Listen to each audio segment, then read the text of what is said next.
Do you know why they always say you're not your user? Do you ever wonder why they say that? Well, it's because of a cognitive bias called the curse of knowledge. Now, this bias makes it difficult for experts to remember what it's like to be a beginner. And we forget how much we've learned and we assume that others know as much as we do.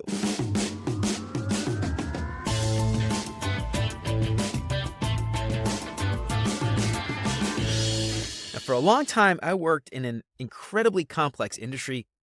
And when I first started out, it was like I was barely able to keep up with everybody else. I usually had no idea what they were talking about or what was going on. I was constantly confused.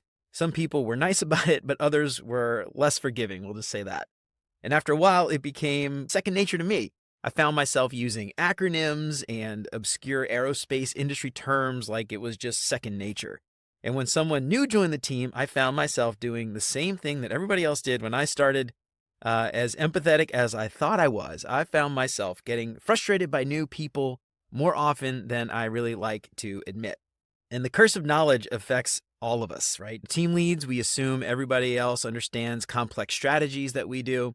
Seniors, we tend to forget how challenging new concepts can be. Stakeholders will push for features that make sense only to them and nobody else. Industry veterans might use acronyms and jargon that other colleagues don't understand. And it's important for us to remember that people don't always understand the same things that we understand. Remember, you're not your audience. So the curse of knowledge, we tend to underestimate how our accumulated knowledge influences our perception and communication. And this makes it challenging for us to share information effectively with others with different backgrounds or expertise. So the curse of knowledge is a cognitive bias that occurs when we communicate with others and we assume they have the background to understand. Colin Carmer, George Lowenstein, and Martin Weber first described this bias in a 1989 paper called The Curse of Knowledge in Economic Settings and Experimental Analysis. The concept gained prominence through a series of experiments by Elizabeth Newton at Stanford University back in 1990, and Newton's experiment involved a simple but revealing task. Participants were assigned roles as either tappers or listeners. So tappers, like tapping on a table. Tappers were asked to tap out the rhythm of a well-known song, while other listeners tried to identify the song as the first person tapped. So the tappers knew the song, the listeners did not. The tappers predicted that listeners would guess correctly about 50% of the time, but in reality, listeners only identified the song correctly about 2.5% of the time. So I'm not good at math. What is that? 97.5% of the time they got it wrong. Now, this stark difference between prediction and reality demonstrates how knowledge of something, and in this case the song, creates the illusion that the information should be obvious to other people. The tappers could hear music in their heads as they tapped, but the listeners only listened to a series of disconnected taps. And this is probably why my wife can't stand it when I tap, when I've got the music in my head and I'm constantly tapping. It drives her crazy. The implications of this bias, they extend far beyond just simple communication exercises, right? So it's been observed in various fields, from education and management to product design and marketing. Now, the curse of knowledge highlights the challenges that experts face when they're sharing their expertise or creating products for those with less knowledge in their field.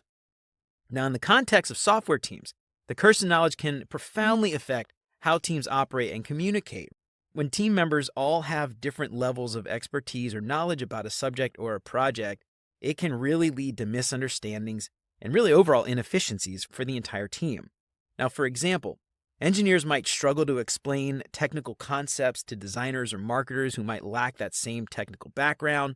Now, obviously, this can result in miscommunication, but it can also lead to design decisions that don't align with technical constraints because people didn't understand it, or marketing messages that don't really represent the product's capabilities.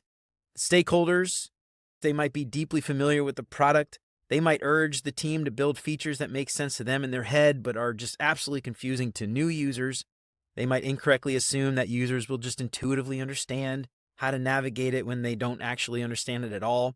In team dynamics, the curse of knowledge can create friction between team members with different areas of expertise or different levels of expertise. For instance, a senior team member might become frustrated with the junior designer who doesn't grasp concepts as quickly, and they just forget their own learning curve when they were starting out. So what can you do about it? Well, here are a few things that you can do to help alleviate the curse of knowledge on your own team. So first, recognize your own experience. Just be aware that your knowledge and your experience has shaped your perspective, and understand that what seems really obvious or straightforward to you is probably not as apparent to others who don't share your specific background. Make sure you empathize with your audience, not just users, your audience, the people in your team. Put yourself in the shoes of your team members, your stakeholders, and even the users who might not have the same level of knowledge that you do. And try to remember what it was like before you gained all that expertise yourself. And this is something I say all the time: use clear, jargon-free language. Avoid technical or industry-specific terms when you're communicating with your team or stakeholders, especially when they have different backgrounds. Always opt for plain language and provide context when you're introducing new concepts. This is something my good buddy Derek always does. I think it's amazing. Use analogies and metaphors. Try to find parallels to more common experiences or ideas when you're talking about complex concepts. And this technique can really help bridge the gap between expert knowledge and that novice understanding, and it makes information that much more accessible to a wider audience. And then lastly, encourage questions and feedback. Create an environment where team members feel comfortable. They feel safe asking for clarification and asking stupid questions, and regularly check for understanding. Ask people, does that make sense? Invite feedback on your explanations or ideas. So always ask. If you need more information, make sure to reach out. All right. I hope that helped to clarify a little bit about the curse of knowledge. This is something you're going to run into all the time. If you're not falling for it, someone else in your team absolutely will be. But if you like what you heard today, don't forget to subscribe wherever you listen to podcasts. And if you think you're getting something out of the show, I would really appreciate you leaving a 5-star review. That would be amazing and help me out so much. If you want to pick up some big, beautiful art prints that highlight a few of these select biases, head on over to beyonduxdesign.com/shop and use the code LISTENER to get 10% off your entire order.